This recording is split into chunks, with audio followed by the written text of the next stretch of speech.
Israel was determined to act in their own defense here, with or without American support. Why?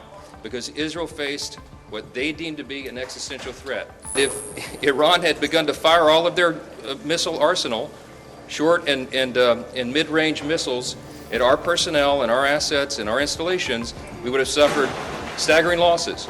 And if we had waited to respond before acting first, then those losses would have been far greater than if we had done what we did. If the president, the commander-in-chief, had not acted as he did, those same officials would have been hauled in here by members of Congress and asked them why in the world they waited if they had exquisite intelligence, knowing that that would happen, that we would suffer such staggering losses. Why did they not act to prevent it? The objective was not regime change. The objective was to take out those missiles, the short and mid-range missiles, and their ability to produce them.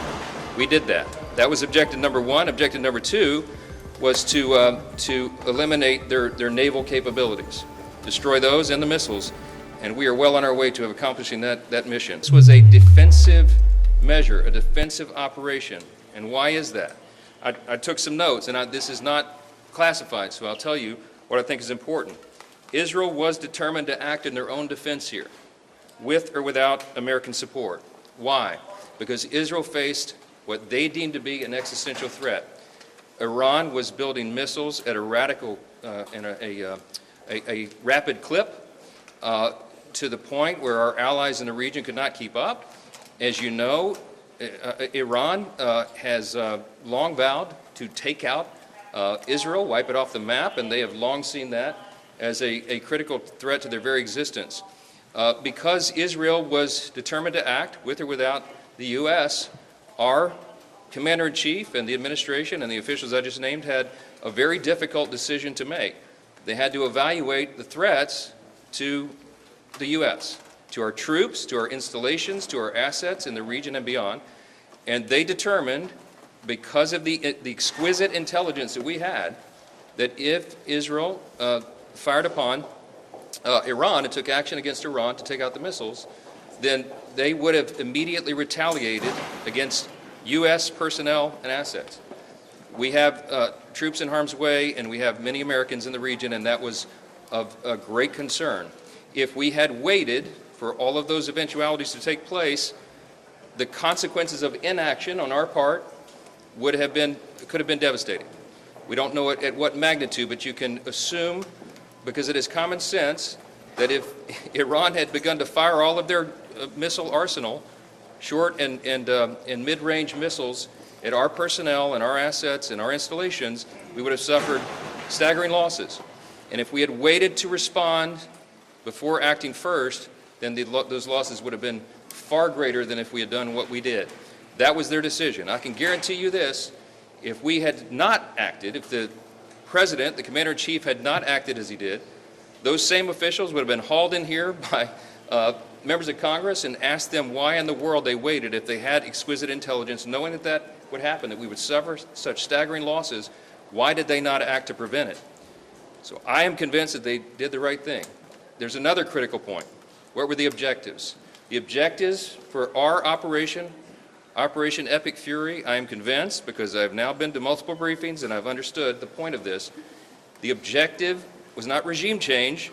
The objective was to take out those missiles, the short and mid-range missiles, and their ability to produce them. We did that. That was objective number one. Objective number two was to eliminate their naval capabilities, destroy those and the missiles, and we are well on our way to accomplishing that mission. That is why I think the President has said, in his own words, the Commander-in-Chief has said this is going to be a operation that's short in duration. We certainly hope that's true. We pray for our troops and all those in harm's way, our allies as well. I am encouraged that our NATO allies are standing with us. The Arab states are largely standing with us, publicly, certainly privately. Iran was a great threat to everybody in the region and everybody in the world because it was an evil regime. The Ayatollah is no more. That was not the mission of the U.S. to go in and take out the regime, but that happened, and in my estimation, that is a great development for freedom-loving people around the world. Go ahead, Rahim. Sorry, Speaker. Yes. Do you guys discuss discuss the need for supplemental to get some new munitions and other things that our military might need? It was brought up in discussion. There are more details to be determined, of course. It depends upon how long the operation goes and what the need is. But our appropriators certainly asked that question, but I think it'll be some time before we can put a final number on it. Mr. Speaker, is there at any point you think Congress will need to give congressional authorization? So, you know my background. I'm a constitutional law attorney. I'm a jealous guardian of Article 1 in the legislative branch. My understanding of the law, and has always been, and this is the tradition and the way the law has been used and observed over many decades, the President was acting well within his authority. What I just told you is the scope of what happened here and the situational awareness that they had at the time to make this decision. It's not a declaration of war. It's not something that the President was required, because it's defensive in nature and in design and in necessity, to come to Congress and get a vote first. And if they had briefed a larger group than the Gang of Eight, you know, there's a real threat that very sensitive intelligence that we had, you know, might have been leaked or something. So this is why the Commander-in-Chief of our armed forces has the latitude that any Commander-in-Chief, any President always has, because they have a set of information that is sensitive, timely, and urgent, and they have to be able to act upon it. They did that. Now, there are, as you know, under our system, there are timetables that are involved here, but I think the idea that we would move a War Powers Act vote right now, I mean, it will be forced to the floor, but the idea that we would take the ability of our Commander-in-Chief, the President, take his authority away right now to finish this job is a frightening prospect to me. It's dangerous. And I am certainly hopeful, and I believe we do have the votes to put it down. That's going to be a good thing for the country and our security and stability. How can you call this a defensive operation if the U.S. struck first, Mr. Speaker? The U.S. struck in a defensive posture if we knew for a fact. Wait a minute. Let me answer the question. I thought I just did answer that question. If we knew for a fact that Israel was going to move, Iran was going to respond, and Iran was going to strike not just Israel, but the U.S. Remember, we're the great Satan, as they always say. Israel's the little Satan, okay? That they would act. We knew that intelligence. There was a name for the plan. We had all the information, all the intelligence. I'm not going to tell you how we knew that, but we did. We have the greatest intelligence operation in the world and the greatest military. And we had an obligation and responsibility to use it to protect our interest, our people first, our troops, and our personnel and our assets. That is an America first objective. That is the objective of the country. The first responsibility of the federal government is to protect the country and its interests, and that's what we did here. I don't know how it's different. Mr. Speaker.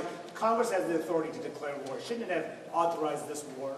In my view, right now, our military and the Commander-in-Chief, he is presiding over the completion of an operation that was limited in scope, limited in its objective, and absolutely necessary for our defense. I think that operation will be wound up quickly. By God's grace, it will. That is our prayer for everybody involved, our troops and everyone else. And, of course, for the people of Iran, who are now rising up euphorically to have a chance for freedom, to have an evil, murderous regime removed. It is a great thing and a great time in history, and we're proud to be a part of it. Mr. Speaker.